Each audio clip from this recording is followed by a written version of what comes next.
ये बिल्कुल सही कह रहे हैं मैम। इतना कहना चाहता हूँ कि कर्नल साहब की बात सुनी है, मिसेस राव की बात सुनी, रविंद्र सचदेव साहब और पटियाल साहब, इनकी जानकारी मुझसे कहीं ज़्यादा है। लेकिन ये जो 5 आइज़ वाली हैं, अगर आप कहें, मुझे लिमरिक्स का बहुत शौक है स्कूल से, तो एक बना देता हूँ अंग्रेजी में बैठे बैठे। अभी बना देंगे और क्या, अभी बना देता हूँ, फिर आप नाराज ना होइए। The 5 blind men of Englistan, to snooping much inclined, they tried to mess with Bharatvarsh and got kicked on their behind। तो ये लोग सब जो हैं सीधे हो जाएंगे। अभी बात कर रहे थे कर्नल साहब यूनाइटेड स्टेट्स के साथ हमारे क्या संबंध है। सर, मुझे 51 साल हो गए हैं कूटनीति में, एंड कंटिन्यूइंग आई होप। तो हम लोग क्या करते हैं सर, हम अपनी रिलेशनशिप को कंपार्टमेंटलाइज करते हैं, जीरो सम गेम नहीं होता। अच्छा, अगर इस कमर्शियल एरिया में ठीक नहीं है तो पीपल टू पीपल बहुत है, अच्छा है, जो हमारे कनाडा के साथ बहुत है, हमारे विद्यार्थी हैं वहाँ, एटसेट्रा एटसेट्रा। डर इस बात का है कि इसने जो भड़काया है, उकसाया है खालिस्तानियों को, कहीं वो अटैक ना करना शुरू कर दें on Indian students, Indian workers in Canada. दूसरी चीज़ होती है सर हमारी कॉन्सुलर रिलेशनशिप, फिर ट्रेड रिलेशनशिप, बहुत सारी चीज़ें इसके अंदर होती हैं। तो जो पॉलिटिकल रिलेशनशिप है, जो कई सालों से बनाई है कनाडा के साथ, इस बेवकूफ ने आके 1 साल के अंदर उसे खत्म कर दिया, और उसको वापस लाने में बहुत समय लगेगा। बट बाकी कंपार्टमेंट्स में हम कंटिन्यू करते जाएंगे। Finally ma'am, before I conclude, मैं इतना ही कहना चाहता हूं मैम कि ये जो कर रहा है, मेरा ख्याल है कनाडा के लोग भी, और मेरे कई दोस्त हैं, मैसेजेस आते रहते हैं सेइंग वी अपोलोजाइज, कि ये आदमी क्या कर रहा है, इसका दिमाग खत्म हो चुका है। मुझे तो लगता है कि अब प्रूफ भी हमें मिल गया है। अब ये कह रहा है कि कोई गैंगस्टर भारत का जो जेल में बैठा हुआ है, उसने मरवाया है इसको। टाइगर, ये आपने कहा है, अगर जेल में बैठा हुआ एक भारतवासी आपके जहन, आपके गरिमा में हाथ डाल के मार सकता है, तो जब भारत सरकार नाराज हो जाएगी तो हम क्या कर सकते हैं। आज रात को शराब मत पीना, सोच उसके बारे में।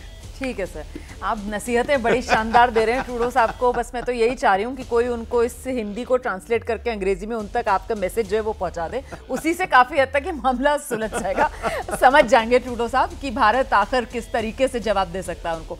मुझे लगता है जरा आशीष कुमार सिंह का रुख करते हैं। इस्लामाबाद से हमारे सहयोगी SCO की जो बैठक है उसको कवर करने के लिए गए हुए हैं इस्लामाबाद, वहीं से इस समय हमारे साथ मौजूद है। और आशीष से जरा ये समझते हैं कि आशीष, हम सब जानते हैं कि कूटनीति में तो कितना तोल मोल के बोलने वाला हिसाब किताब होता है ना, मतलब एक एक शब्द आप पूरी तरीके से सोच समझ कर उसका इस्तेमाल करते हैं। और यहाँ पर हम देखते हैं ट्रूडो साहब भारत जैसे देश के लिए आकर वो क्या कुछ बोल जाते हैं। मतलब सवाल मन में ये उठता है कि इस देश के प्रधानमंत्री को कुछ समझ है चीजों की या नहीं है, और वो भी बिना किसी आधार, बिना किसी सबूत के, कि भाई अगर तुम इतने बड़े गंभीर आरोप लगा रहे हो तो कम से कम उसको सब्सटैंशिएट करने के लिए कोई सबूत तो दो। वहां पर कुछ नहीं, वहां पर नीलबटा सन्नाटा।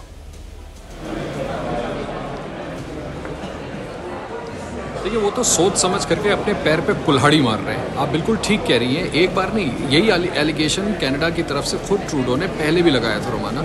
उसके बावजूद भारत ने कहा था कि सब्सटैंशिएट करने के लिए उनके पास कुछ भी नहीं है, टोटली बेसलेस एलिगेशन है। और ये बात तो अब जग जाहिर हो गई है। सरकार के टॉप सोर्सेज भी हमें ये कहते हैं कि ये ज़रूर अपने डोमेस्टिक पॉलिटिक्स की वजह से जो कंपल्शंस हैं उन पे, उनका जो सबसे क्लोजेस्ट एलाई है वो उनको छोड़ करके चला गया है। इंडियन डायस्पोरा को इस तरह की बेसलेस बातें करके वो और भी ज़्यादा एलियनेट कर रहे हैं। यहाँ तक कहना है लोगों का कि जो सिख समुदाय है वो खुद ट्रूडो से इतना ज़्यादा नाराज़ है कि वो इस तरह के अनर्गल आरोप लगा रहे हैं जिसको सब्सटैंशिएट करने के लिए उनके पास कुछ नहीं है। ये सिर्फ और सिर्फ अपने पॉलिटिकल हित को साधने के लिए एक गुंजाइश तलाश कर रहे हैं कि उनकी जो पॉपुलैरिटी जो घटती जा रही है, उनकी कार्यशैली पर, उनके एडमिनिस्ट्रेशन पर जब कनाडा में तमाम सवाल उठ रहे हैं, तो अगले साल जो चुनाव फेस करना है उसके लिए वो कुछ प्रेमाइस तैयार करने की कोशिश कर रहे हैं। और क्या वजह है रोमाना कि देश के प्राइम मिनिस्टर को बाकायदा बैठ करके एक प्रेस कॉन्फ्रेंस करनी पड़ रही है। उनके पास क्या उनका विदेश विभाग नहीं है, उसके स्पोक्स पर्सन्स नहीं है। इतना बड़ा आरोप लगाते हैं और महीनों बीत चुके हैं। ये तो इन्होंने एक तरह से अपने आरोप को दोबारा से दोहराया है। जब पहली बार आरोप लगाया था तब भी भारत ने कहा था कि इसका कोई सबूत उनके पास नहीं है,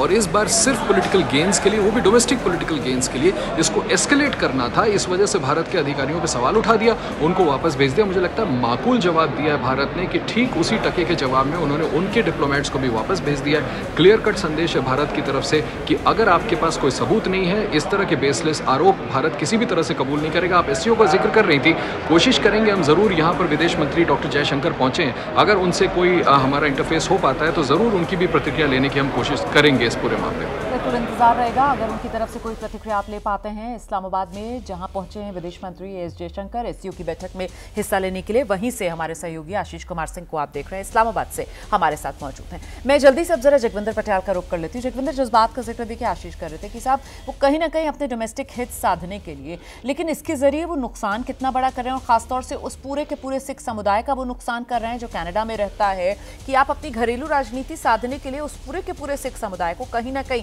खालिस्तानियों और आतंकवादियों के साथ एक ही रंग में रंगने की कोशिश कर रहे हैं। ये तो बहुत बड़ा आहत है।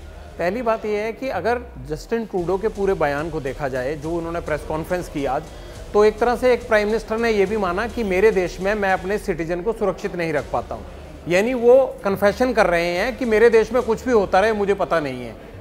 उसके सबूत है नहीं है ये दूसरी बात है, लेकिन इतना लाचार प्राइम मिनिस्टर कैसे बिहेव कर सकता है। और दूसरी बात, भारत में जब भी ट्रूडो का आना हुआ है, मेरे 2 इंस्टांस मैंने देखे हैं, ट्रूडो को जिस तरह से हल्के में लिया जाता है। आप मानिए कि पंजाब के सीएम होते थे कैप्टन अमरिंदर सिंह, अमृतसर आने वाले थे, गोल्डन टेम्पल जाना था, अमरिंदर सिंह इस बात पर अड़ गए कि मैं नहीं मिलूंगा इस आदमी से।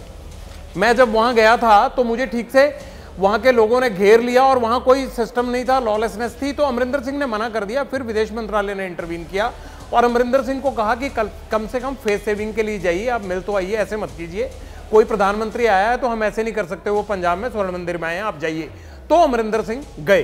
दूसरी बार जब अभी G20 की मीटिंग हुई, उसमें क्या हुआ था, 36 घंटे तक ये यहाँ रुके रहे और इनकी फ्लाइट खराब हो गई थी। इन्होंने भारत से फ्लाइट नहीं ली, दूसरी फ्लाइट कनाडा से आई, तब वो गए और तब भी तरह तरह की बातें हुई, कई तरह की बातें उठी भी और कई तरह की अफवाहें भी फैली।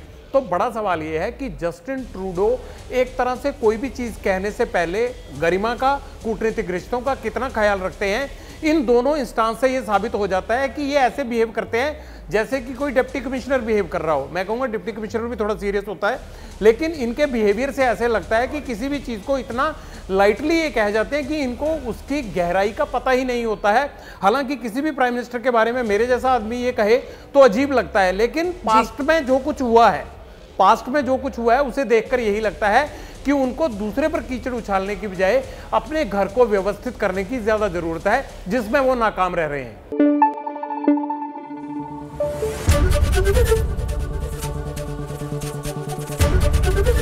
एबीपी न्यूज आपको रखे आगे।